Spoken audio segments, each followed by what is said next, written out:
Andalousie, c'est aussi le pays des taureaux, bien évidemment, que l'on aime cuisiner, et notamment la queue de taureau.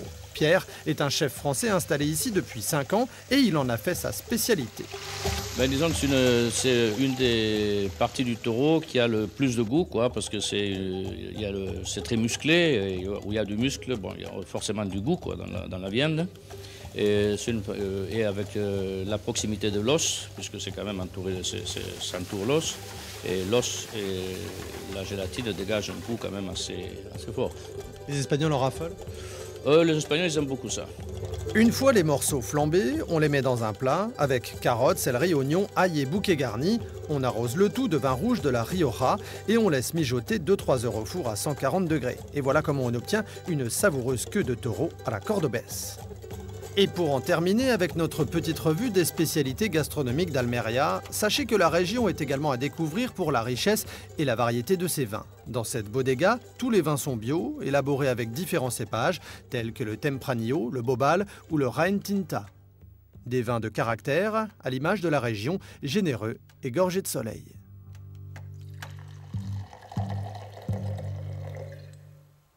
Voilà donc pour le côté typique de la cuisine traditionnelle. Nous allons rentrer dans les terres maintenant et vous proposer de découvrir la Sierra Nevada qui se trouve juste là derrière moi. En rentrant dans les terres, forcément, vous allez découvrir de nombreux petits villages et chacun a sa spécificité. On va parler culture forcément, on peut parler artisanat aussi. Alors l'artisanat, c'est le tapis, c'est la poterie, c'est également l'esparto, cette herbe sauvage qui pousse un peu partout et qui a permis à une certaine époque, quand c'était très pauvre ici, de tresser des paniers, de faire une production, de la vendre. On parlera, si on parle du village Cantrayar qui est derrière moi, on parlera de l'huile d'olive. Parce qu'ici, des oliviers, il y en a partout, des oliviers millénaires. Vous allez voir, en rentrant dans les terres, vous allez découvrir des paysages formidables. Je vous propose tout de suite de découvrir cela en images. On se donne rendez-vous juste après. Almeria, ville côtière à l'emplacement stratégique, a depuis toujours été convoitée par les peuplades de la région. Si la ville semble avoir été fondée par les Carthaginois, elle a tour à tour été occupée par les Vandales, les Wisigoths, les Byzantins, puis les Arabes, qui édifièrent cette citadelle en l'an 955 après Jésus-Christ. L'Alcazaba domine la ville d'Almeria, elle est entourée de remparts qui ont servi de décor de film. C'est ici qu'Arnold Schwarzenegger est venu tourner plusieurs scènes de Conan le Barbare. Almeria doit son nom aux Arabes, ce sont eux, à l'origine, qui la nommèrent Al-Mariyat, le miroir de la mer. Dans cette région de l'Espagne, la civilisation arabe a ainsi influencé l'histoire et l'architecture de la plupart des villages. La majorité du village vient de l'époque arabe. Et il faut imaginer qu'ils sont construits souvent sur une montagne pour se protéger, pour les raisons stratégiques. Alors souvent on a construit des villages autour d'un château, un alcazaba comme on dit ici. Plus tard, depuis la reconquête de cette région d'Almeria, les chrétiens ont changé le mosquée pour les églises. Mais ce qui reste, ce sont les petites rues très étroites et aussi les maisons typiques pour la région, carrées avec de petites fenêtres. Si les ouvertures sont étroites, elles ont en tout cas été étudiées pour pouvoir ranger les tonneaux de vin à l'intérieur. Ici, les villages ont conservé leur charme d'antan et la population est restée très attachée à ces fêtes traditionnelles. Il y a beaucoup de fêtes, plus que 3000 fêtes différentes dans toute l'Espagne. Chaque village a leur propre fête, comme on peut voir aussi dans le village, par exemple, comme Félix. On peut voir que juste maintenant, dans cette époque, il y a les gens qui écrivent comme graffiti. On a écrit les critiques sur les mêmes habitants du village.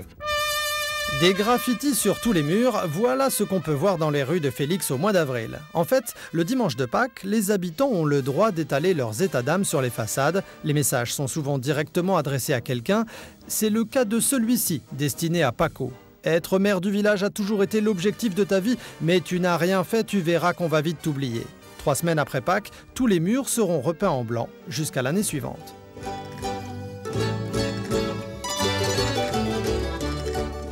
Nombreux sont les villages à découvrir autour d'Almeria. Il en est un toutefois à ne pas rater, c'est celui de Níjar, connu pour son artisanat traditionnel.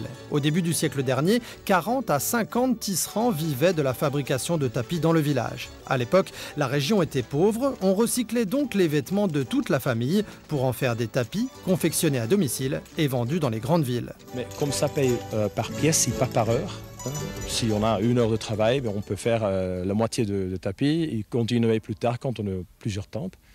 Et c'était toujours les femmes qui le faisaient. Aujourd'hui, les tapis sont fabriqués avec des chutes de tissu données gratuitement par l'industrie textile de la région. Et les prix défient toute concurrence, de 10 € pour un petit tapis à 57 € pour un modèle de 2,40 m de haut. Nirard est également célèbre pour ses poteries, aux couleurs jaunes, brunes et vertes. Dans les années 30, ils étaient pas moins de 17 potiers à travailler dans le village. Désormais, ils ne sont plus que 5. À Nirard, on trouve donc les poteries traditionnelles, telles qu'on les fabrique depuis plusieurs siècles dans les ateliers du village, à l'arrière des boutiques. On trouve également des objets plus modernes, conçus par des artistes comme Matthew, un Anglais installé ici depuis 20 ans et qui a su moderniser le savoir-faire local.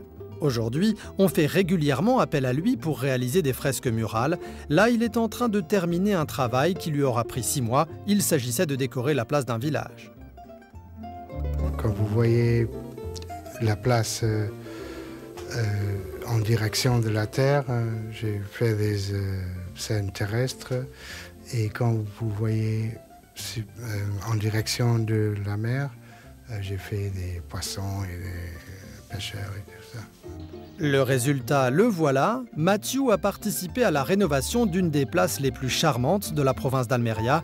Si vous avez la chance de visiter un jour la région, ne manquez pas de venir à Agua Amarga à l'heure de l'apéritif. Et bien voilà, chers amis, on arrive à la fin de notre balade ici sur la Costa de Almeria. Nous sommes à 180 km à peu près de Malaga et vous avez peut-être découvert comme nous une destination que vous ne connaissiez pas, Almeria. Donc si vous souhaitez venir en famille ou en amoureux, passer quelques jours ici le long de la Méditerranée. Vous avez vu, les plages de sable fin sont à perte de vue. Si vous rentrez un petit peu dans les pays comme on l'a fait tout à l'heure, vous pouvez aller le long de la Sierra Nevada, découvrir les petits villages, la gastronomie, la culture, l'artisanat. Bref, vous l'avez bien compris, si vous voulez passer quelques jours sympathiques, vous pouvez venir ici de confiance. Passez une excellente soirée au nom de tous nos gagnants, de Luc Sertour et d'RTL 9. On vous souhaite une excellente soirée et à bientôt pour une prochaine destination. Bye bye.